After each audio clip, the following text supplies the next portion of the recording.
Hi everyone, my name is Andy Boyens. I'm the Technical Director at New Zealand Football. Myself and my team are responsible for the long-term growth of football and futsal in Aotearoa.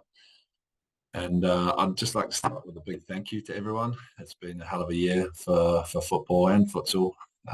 It's amazing to see the Women's World Cup on our shores and to see the support that both our Ferns but also the tournament and women's football got from the broader football community.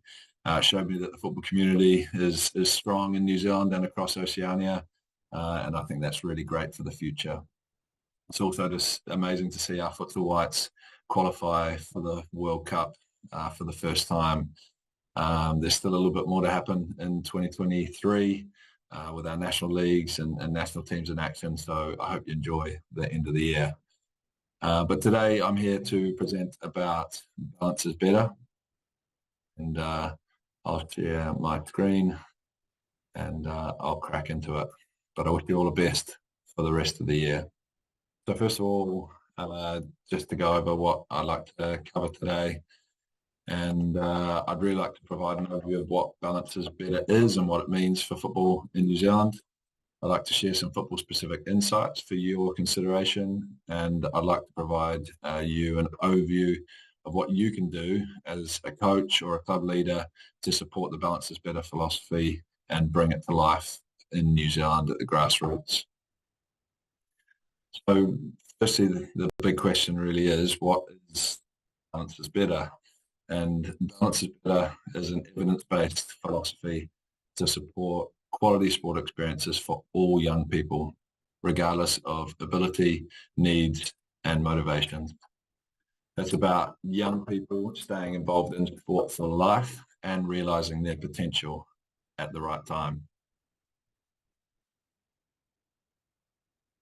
You might wonder why I'm such a strong advocate for Balance is Better. Well, I think the main reason behind that is because it resonates with me really strongly.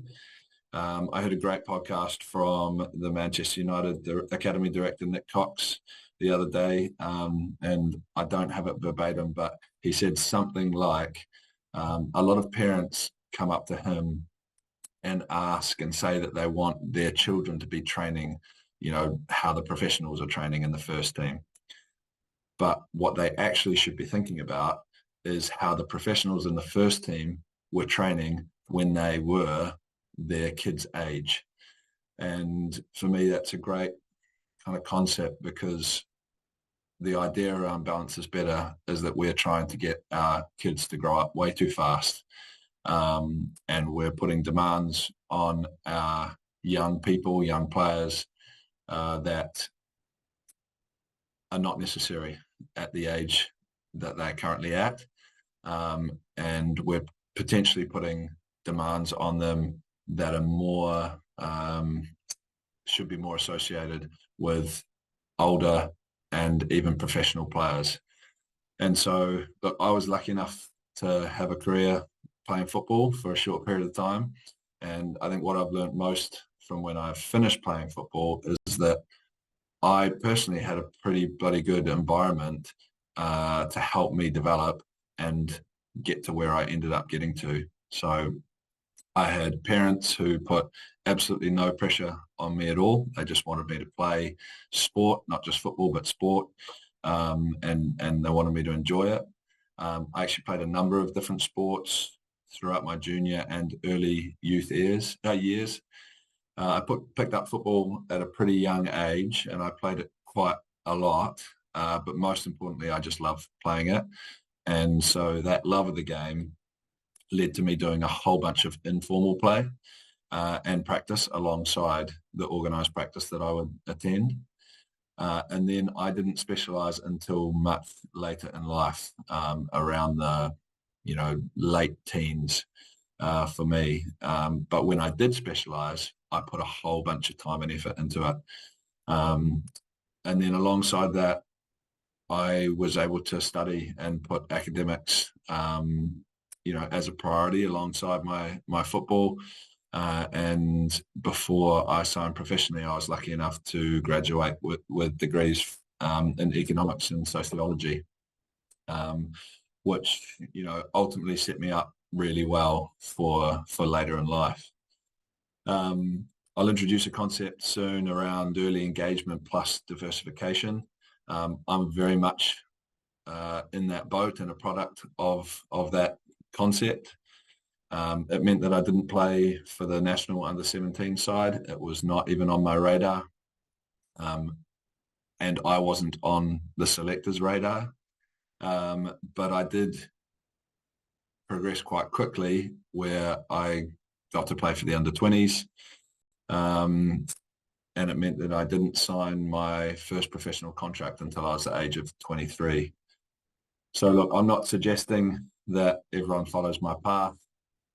I played in a relatively average league and was a relatively average player.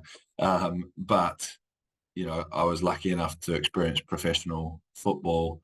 And there is stronger and stronger evidence that the path that I followed is consistent with the paths that a number of professional footballers and sports people follow to reach that professional level.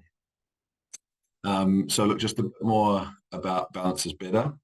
There are the following 9 principles, and you can find these on the Sport New Zealand website.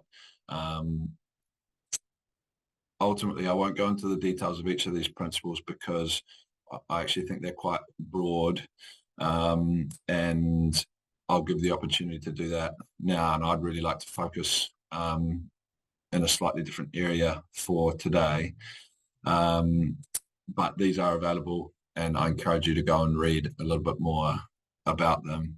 But what I want to focus on today are ultimately kind of the 3 main myths or misconceptions that Sport New Zealand highlight that are in youth and junior sport at the moment. So firstly, that coaches believe childhood success is a reliable predictor of future success. It isn't.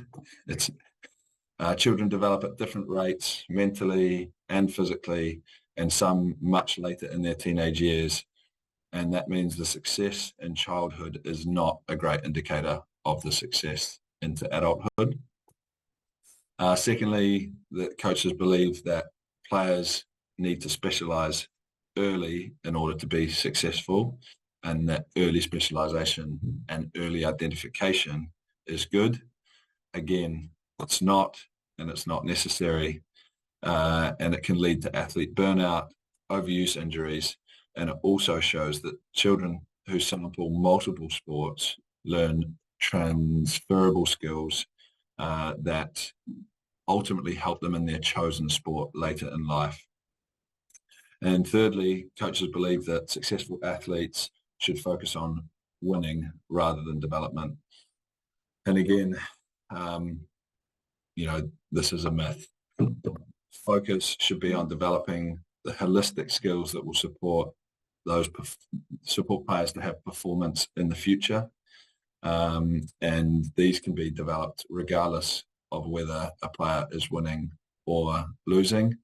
And actually, if all a player is experiencing or focusing on is winning, then actually there's some things that they don't experience which will become really important later in life. And today I'd really like to unpack the second issue, which is the kind of specific focus on early specialization first, and then a little bit more on early identification. And in order to do that, I think it's really important to define what early specialization is, because I think there are multiple interpretations of early specialization, and I want to get really clear on how we define it. Early specialization is a child's involvement in a chosen sport in an organized setting up to 13 years of age, and this is probably the really important bit, at the exclusion of all other sports. And look, just for clarity, New Zealand football does not support early specialization in football or in sport. We do, however, know that football and futsal are regarded as early engagement sports, where in order to master the sport, it's important that players experience the game from an early age. Because although football and futsal are simple to learn, they're two of the most difficult games to master. The ball is easily contestable, and the game is random, variable, and externally paced. And by its nature, it's totally unpredictable. The complexity of the game requires high levels of decision-making, execution of actions, and off-the-ball positioning. Football and futsal require a lengthy period of practice, play, and development to acquire experience, the repertoire of skills, and the game understanding to become a really top player. But they don't require you to specialize in only football at an early age. I mentioned early engagement sport. So what is early engagement? And I'll also bring in the concept of diversification, which I mentioned earlier. So ultimately, early engagement means that player experiences the sport from an early age, and diversification means that the player experiences a variety of sports and activities through which they develop multilateral technical, physical, social, and psychological skills that are transferable across sports. And what more and more research is showing is that a player or players playing multiple sports throughout their childhood and early adolescence has a really strong positive impact on the success that that player has in their chosen sport later in life. And that the appropriate age to specialize will actually be older than 13 and often much older than 13. So we believe that young people, young footballers should sample a variety of sports alongside football, of course, for as long as possible. We also believe that to help them develop the technical, tactical, mental, and physical skills to support their football development, the other sports will do this. It'll also help them to be less injury prone and keep them playing sport and, of course, football for longer and well into their adult life. So just to help portray this a little bit better, I want to show you a quick graph that ultimately shows the difference between early specialization and early diversification, early engagement.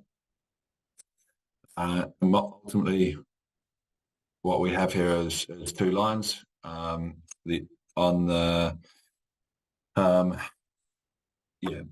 the vertical axis, we've got development, and on the horizontal axis, we've got age. A player that specializes early on will have, on average, a faster development trajectory than a player that diversifies early.